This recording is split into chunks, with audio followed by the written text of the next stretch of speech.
It's the biggest opportunity in the history of the world. Right now can actually be one of the greatest opportunities of your lifetime. This crash is going to be so big, even if they solve the coronavirus crisis, it's still going to crash. You've got to be so much smarter.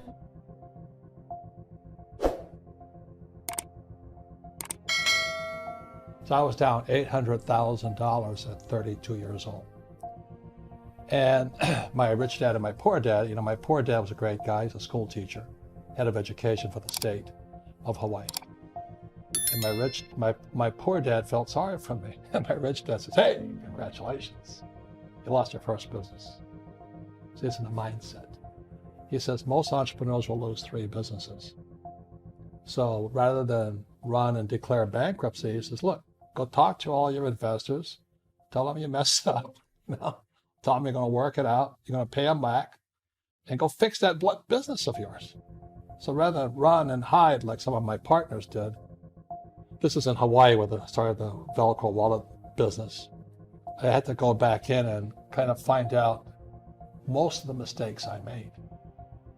And then when I could pay people back, because the business was up and running, then I started to pay people back from the successful operation. So I learned more from failing than I did in all my years of school.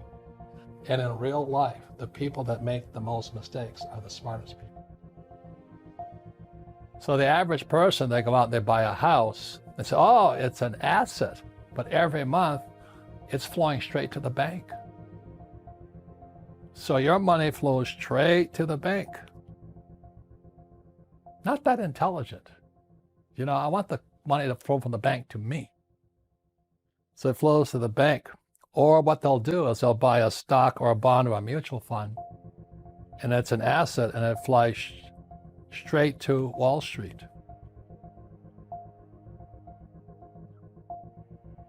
Not your asset, it's Wall Street's asset. And the third line, when you look under expense, first line is tax. So the average employee, like my poor dad, with a high-paying job, the money comes in, goes straight out the taxes and to the government.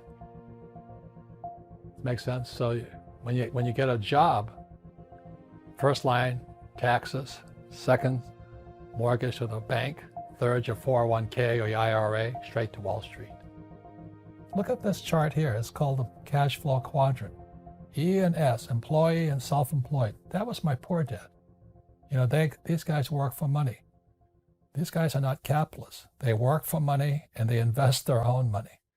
On the B and the I side is my rich dad side. That's the capitalist side. Capitalists use other people's labor and other people's money to get rich. Which side do you want to be on? I'd rather be on the capitalist side. So that's the only difference. It's a whole shift of mindset and education. But everybody can do it if you want to do it. The reason I make more money is because it's not what I'm doing what I love. I do sometimes what I hate so I can have the assets that I love. I love having a business. So the business affords me the lifestyle I want. And then I invest in real estate. This is what I know. The higher the risk, the more education it takes. How badly you want to learn. Most people don't have it. They want a job, they want job security, they want a paycheck, they want a 401k. And that's why they don't get to come here. That's why they don't get to come over here. Nothing right or wrong, I don't ever want to be here. I knew when I was your age I wanted to come here, but the higher the risk, the higher the returns, but also the higher dedication, education, and study you have to go through. The rich don't work for money. His number one expense is tax. See, there's 3 kinds of income: earned, portfolio, passive. So earned income is if I get a job, that's earned income. If I'm a doctor or a programmer, that's earned income because I'm working for it. If I buy, let's say, Apple for $10 and I sell it for $20, that's portfolio income, capital gains. Yeah. But passive income, which is cash flow, is never taxed. For those of you who remember '87, old enough, it wasn't just subprime crash, it took out the entire savings and loan industry. I mean, a whole banking system collapsed, and the savings and loans collapsed, just got taken out. So this market just kept crashing, and I kept saying to Kim, yes. So it was 87, 88, and it just got worse. And that's in 1989, at the height of pessimism, or the depth of pessimism, I said, yes, this is it. I'm gonna get rich now. And as Buffett always says, you always buy when the bears are selling. And when the bears finally give up, that's when you go in. As you know, we learn little to nothing in school, but in fact, you'll find out that going to school actually diminishes your ability to get rich. You know, so that goes counter to what everybody tells you. Go to school, get a job, and you'll make money. And that worked probably 1,000 years ago. Not working today. The number one reason to be an entrepreneur is not about money.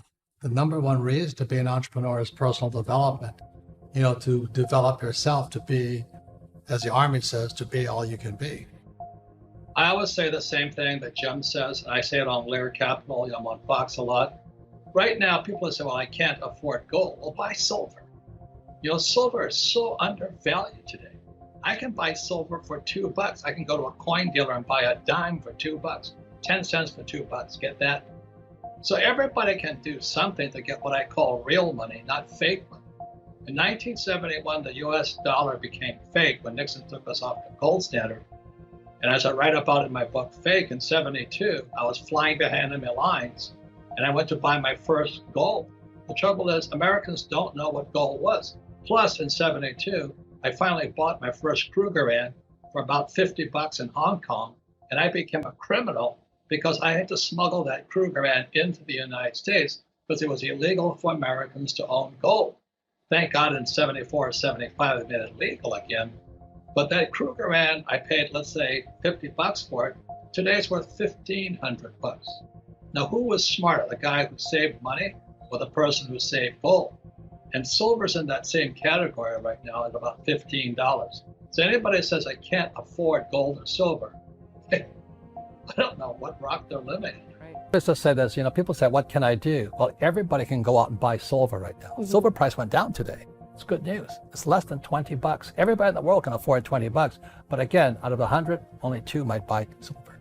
This is the greatest opportunity in the history of the world. It's also the worst time in world history. But what you do with it is up to you. Hope is for hopeless people. There's only activity.